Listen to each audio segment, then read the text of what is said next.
Ассалаумағалейкум, арнамыздың құрметті қымбаттылары. Қазақстандағы және әлемдегі болып жатқан ең соңғы жаңалықтарды алғашқылардың қатарында білгіңіз келсе, бейне астындағы лайк және подписация таңбаларын басып, біздің арнамызға жазылуды ұмытпаңыз.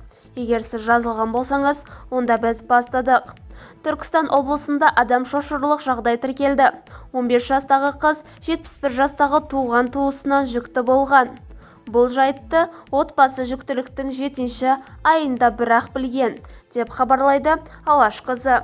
Облыстық полиция департаментінің мәліметінше, Келес ауданының тұрғыны кәмелетке толмаған қызына қатысты жасалған заңсыз әрекет жөнінде полицияға арыз түсірген.